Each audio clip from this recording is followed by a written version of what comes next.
So today we're heading over to Derby to go and visit one of my ex-students who has done some great things, and he at the moment is working on a brand new project. Is going to turn it into a HMO, I believe. So we thought we'd go over, have a look, have a catch up with Stefano and see what he's been up to since last time we met. Right, we're here with Stefano.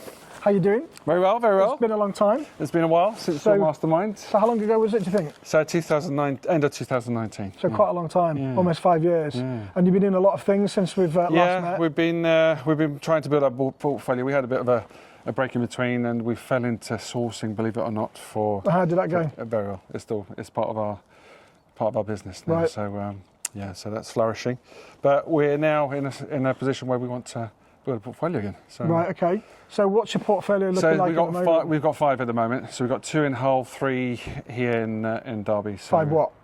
There are mini-mos in Hull. Yeah. And so those are like little HMOs.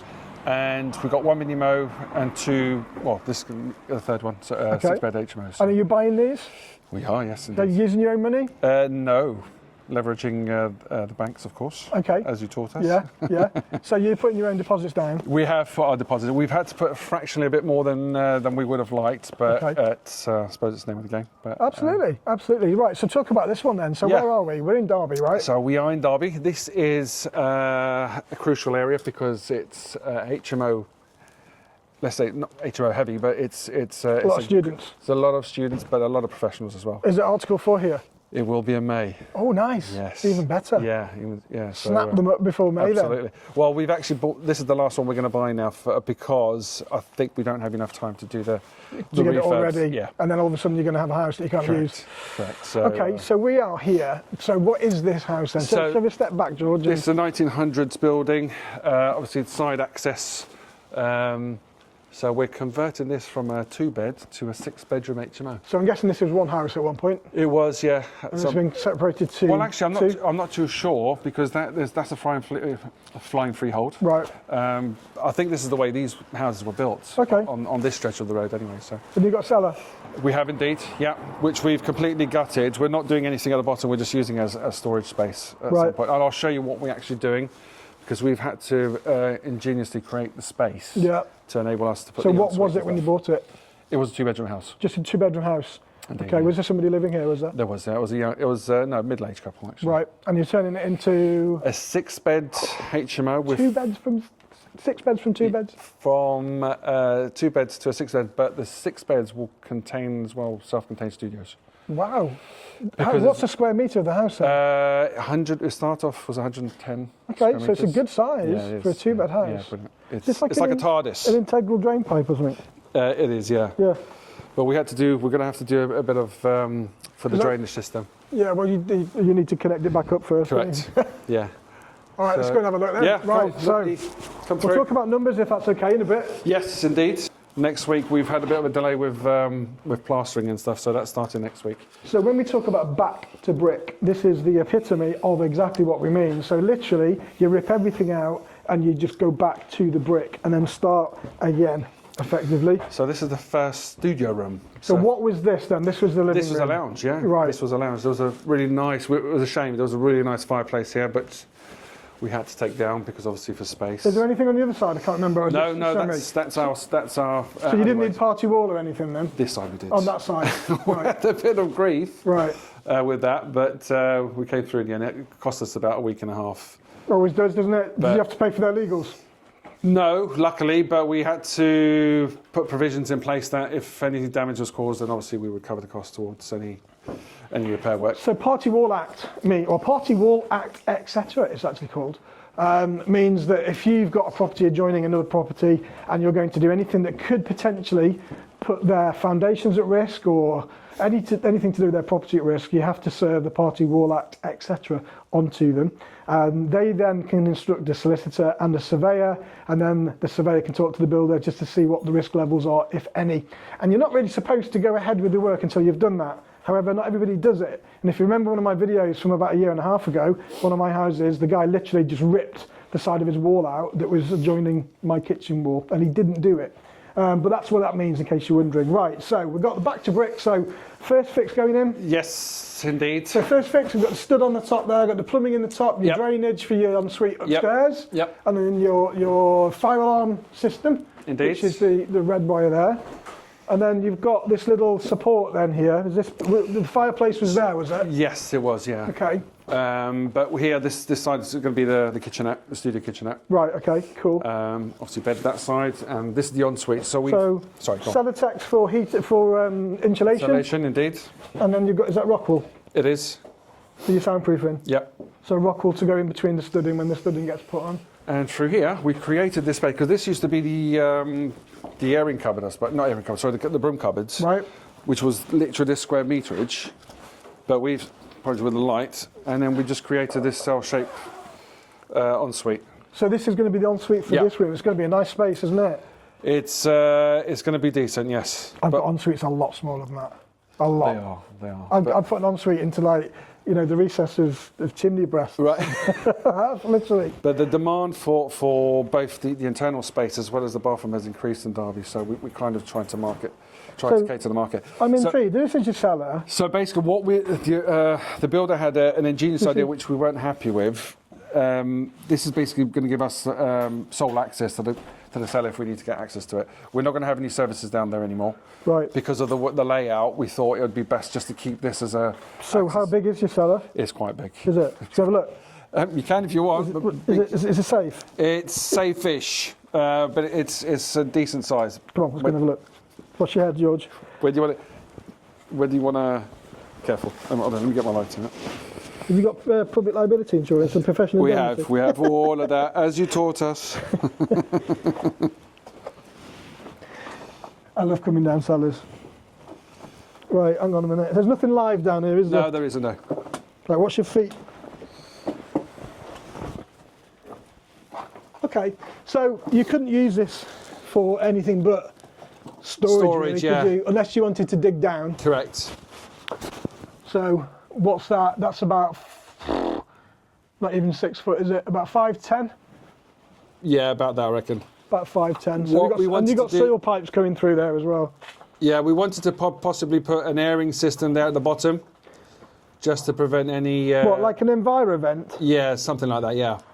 So the thing is with cellars, folks, you can't use a cellar for a habitable space if it's less than 2.4 metres from the floor to the ceiling, and this clearly isn't. Otherwise you'd have to dig down, and digging down will obviously cause a lot of work. You need planning permission, etc. for that. So most of our cellars we just use for storage, just like Steph's doing with this one. Cool, okay. Can't beat a good old cellar, steeped with history. Usually find a load of goodies down in the cellars with dates on them. We didn't find any this time. Oh, interesting. Wonder what that was then. Picking a fun old photo. Okay, don't know what that is. Looks like someone with a mare, load of old photos. Yeah, nothing particularly exciting. Right, so some old curtain hooks. Okay. What's your foot in as you come up, George?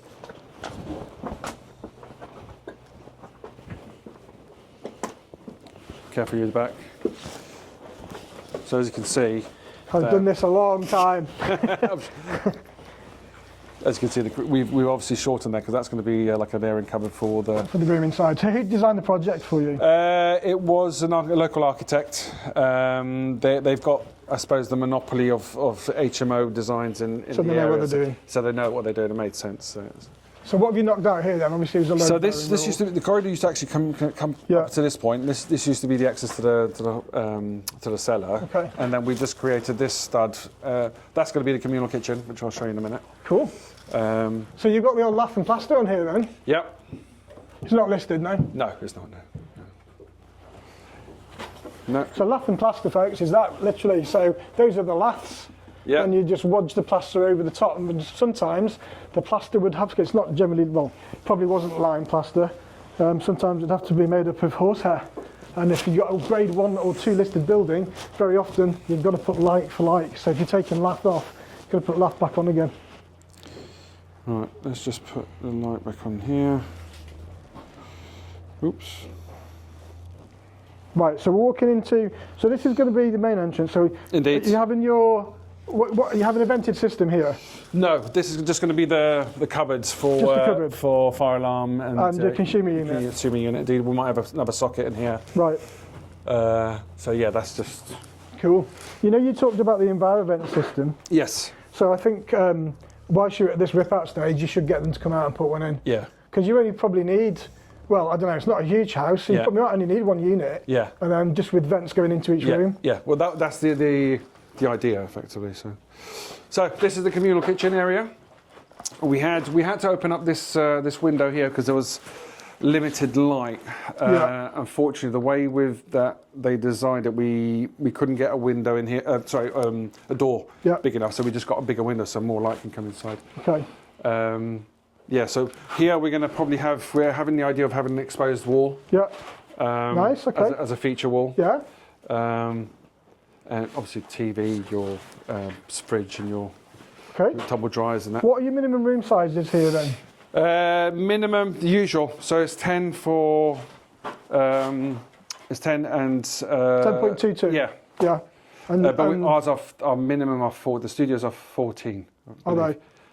Which is one of them over here. Nice. So it's 10.22 and 6.51. Correct. Is that? Yeah. Okay. So minimum room size requirements in licensed HMOs, every room has to be specific to what the local council stipulates, and the local councils can add to the minimum guidance, which is 10.22 metres squared for a double room and 6.51 metres squared for a single room, but the councils can add to that. But if they're below that, you can't use them for rented houses. Yeah, so this is the first big studio. This is going to warrant a premium. Wow, this is lovely, isn't it? So you've got one massive, well, say studio, it's huge, isn't it? So you've got a bed, a couch, TV on the wall. Yeah. You've got a door there. We have. So is that staying? This is for access to the bathroom, to the garden. Here, unusually, this is going to be a full bathroom suite. It's not just going to be a shower Okay. room. So we decided, because the space was big enough, we thought, okay, let's try and create a premium and just give them a full bathroom. So this one and the one you'll see later in the loft are very similar sizes. Is that going to be a fire escape window? Yes. Yeah.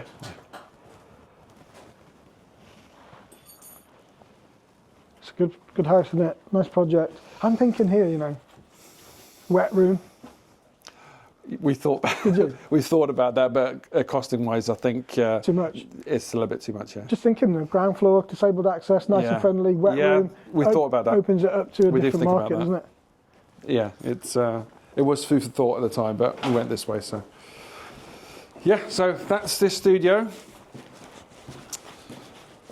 Let's go upstairs. So what sort of price is that going to attract? Well, that's the thing, you see. Now rents have gone absolutely mad in Derby. Have they? They've like shot up tenfold. Mine's wiring there. So something like a studio downstairs could warrant potentially up to £900. Whoa, really? Which is nuts. It's nuts. It's like single let value Yep. area, almost. Right, so this one is one of the en-suites. Right. On top of, so, Which one? That one? so that's the bedroom. This is going to be so we're closing off here. There'll Right. be like a landing bit. And then you've got another access there. Correct. Okay. This one's obviously a little bit smaller, but Yep, still nice though. still has the odd. You get a small double in here. Yep. That's the thought process. Any damp problems? None whatsoever. There was a little bit of a bone of contention with downstairs in the cellar with dry rot, but after further investigation and bringing everything back to brick. It's easy treated though, isn't Yeah, it? it's easy Dry rot, treated, to be exactly. fair. Who's doing your building regs? It's a local company again. They're called Right. Approved. Right. I always guys. go local. It's better to go private, I think, than go Yeah. to the council. Well, actually, you might see a bit of a plan there, but It's a big house for a little house. it's huge. Isn't it? A big, It's a TARDIS. It's an absolute TARDIS. And you've got all of your en-suites into the mains. We have, yeah, somehow. And this is the off suite. This is the only one that hasn't got. It's got its own bathroom, but we couldn't get. So that's going to be the bathroom there. No, this is going to be like a wardrobe space area. Okay. But they'll have access to a separate bathroom upstairs. Yeah. Good. So this is a nice. This is the time when everything's ripped out, and it's like, oh, you know, and then all of a sudden, as soon as all the first fix is done, and then all the studding goes up. That's it. That's the exciting part. They're all big rooms. This is pretty similar to the one downstairs. Are you doing new windows? I'm not sure whether we can get away with these, so we'll probably have to. Yeah, there's no trickle vents on them. I would probably, you know, if you're doing this, do that as well. Get some windows with trickle vents in them just to stop condensation. Yeah, fair enough. Personally. Nice. So shower room. Yeah, kitchenette. This is going to be another studio, so kitchenette's going to be over there. Right. And obviously shower ensuite. We've not gone with the pendants. Obviously, we are accustomed to a bit of Julia Maurice in our designs. Yes. But on this one, it's going to be slightly bit more different. We want it to be a little bit more chic because of the type of tenants we want in this one. So, who do you want in them? Are you going for students then or not? No, all of our portfolio are professionals, no students. Again, it's just easy, I suppose, and there's demand galore for rentals. We have a main employer here, which you may know, Rolls-Royce. Right. Huge employer in the area. So most of our tenants are from. So we're going into the loft space. This is the loft space. Was it converted before? No, it wasn't. Have you got a dormer? We have indeed. And did you need planning? We didn't. All under PD. All under PD. You've got two rooms out there, one room? No, we got one room. Oh, it's going to be a lovely room though, isn't it? This is going to be huge. This is going to be my favourite room. Wow, another massive bathroom. Yeah. That's going to be lovely. So, they've got main room here. Yes, so bathroom. That's the bathroom. So kitchen's going to be over here. Beds there, desk and wardrobe on that section. It's lovely. I was mentioning to you the room downstairs. Yes. This is going to be its own separate bathroom. Ah, right, okay. So this is going to be capped off here? Correct. What, there? Yeah, here. Yeah. And this is going to be the bathroom That's going to be the bathroom for the room downstairs. How do they get up to it again? Sorry? How do they get to it? They'll have to come from here because it is. Right. Oh, okay. So they'll have to come up the stairs again. So they are sharing the staircase. Correct. That's going to be a plant room. Nice. So our boilers and cylinders will be in. Cylinders will be in there. So, which side have you got the dormer on here? I can't Dormer is work this out. side. That's that side. Yeah. So this is just the eaves. Yes. So which bit is the dormer? So dormer is all of this. All of this. Well, we'll have a look outside, but one little bit of a schoolboy error that we made with the drawings we didn't spot. If you see this one, so it's going to be a carbon copy of that effectively. Okay, yeah. The only thing that we kind of did a boo-boo on was just here. Might as well be transparent. We forgot to put the window there. Ah. That's the only thing. Is it too late to put one in? Yeah, we didn't want to. Otherwise, it would delay the build, and we want to obviously. So this dormer. I mean, I don't know what local prices are here. You didn't need planning permission. No, all under So with PD. building regs, it's a big dormer. I'm going to say that this has cost alone about. Is it the same as that one you say? Carbon copy. But that was done about 18 months ago. Right. So costs have gone up. 40. There or thereabouts. Yeah? How far out am I? Give or take a couple of thousand here and there. So, Okay, so yeah, pretty much on the mark then. So about 42, 43. Yeah, it's a big dormer. Yeah, it's nice. Yeah, I like it. I wouldn't expect to get much change from 40, as I said, but obviously price fluctuates from area to area. Yeah, but the Midlands pretty much are all the same. In terms of pricing. So. Nice, but it's worth doing. I mean, 40 grand on this. While we're up here, then let's talk about the numbers, right? Because the most important thing is, have you made any money, or are you going to make any money? Well, we're hoping to pull most of. We're probably going to leave about 20 in, I reckon, 2025. Let's go all the way back to the start. How much did you pay for the house? We paid 162. 162. And what is market value for a two bed? Because you were buying it as a two bed. Yes, market value is about 160. Okay, so a little bit over. Yeah. Okay. We tried to bring the price down, but we had a bit of an issue during conveyancing. Yeah. 510,000. Really? Yes. Really? Yes. Worst case 495. Wow. So we got pre-val of. So you were what, 300 in? Yeah, 302. Yeah. So pre-val we got 496. So we're not going to get any lower than that. Has any sold recently for that price? No. The thing is, a lot of people that are doing exactly the same thing that we're doing, they're getting ridiculous evaluations. That's a huge amount of money. Which is. Are you based in that on the commercial valuation? Yes. Yeah. It's commercial. Oh, what yield? Top of my head, I think 40. Don't quote me. I think 14%, if I'm not mistaken. Okay. 14. So, how much are you going to? What's your rent going to be? So rent. So this one here, worst case 900. Yeah. So times bear with 2. me. So 900 times 2. So it's 54. We worked about 54,000 in total per year. So the smaller en suites with kitchenettes will be 850 each. Yes. How many you got? 2. Yeah. Then we have the en suite, which is 650. Yeah. 1. The other, the off suite probably about the same value, 650. Okay. So that's 4,800. 4,800. Yeah. Yeah. Times 12 is about 53, 54. 57. 57,600. Because we worked out worst case. So that's best case. So we'll take 20% off of running costs. So that's 46. Which is about right. And you say 14%? Yeah. That comes in at 330. You sure it's 14%? That seems low. I mean high, but high means low when it comes to commercial vals. We worked out at 14%. Yeah. Well, that comes in at 329,000.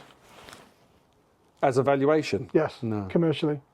Well, that's what it does on those numbers. We've got pre-val. I can show you the pre-val of 4,996. But based on a 14% yield, we based it on a 54. 54,000. 54,000. Without any removal of any utilities. Yes.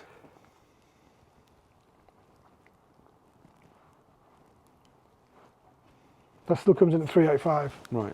At 14%. I think you might want to check your 14%. Right. Because if you're looking for $500,000 val on this, you're looking at a 10% yield. Right. Not 14. Right. I need to rework that one out then. Yeah. Because we worked it out on the worst case. So you're looking 40%. at, what did you say, sorry, 450? 450. In rent? No, not 4.7 we said. 4,800. 4,800. So if we don't even take any, well, normally you'd take your utility worst costs case. off. Yeah. Normally. So 4,800 times 12. We won't normally take 20% running costs off. Yeah. The mortgage provider probably will do that. Yeah. So that brings us in at 57.6. Right. So if you're looking at $500,000 valuation, you'd be looking at, let's go for 11%. 11% is 523. Right. I think you might, there's a big difference between 11% and 14%. I think we might have worked it out on the worst case. I don't think 14% seems on the higher level, which brings the valuation down, because the higher the yield, the lower the valuation. Right. The lower the yield, the higher the valuation. Right. So if you're looking at 11%, then you've got your numbers. Right. Okay. But 14%, you're looking at 350,000. Okay. All right. Checking them. I don't want to worry you. You're going to go now. Oh my God, let's check these numbers. Like I said, our pre-val was 496. Yeah. So depending on the finish. Who did that? As in the valuation? Yeah. A valuer in Nottingham. A Rick Surveyor? A Rick Surveyor, Yeah.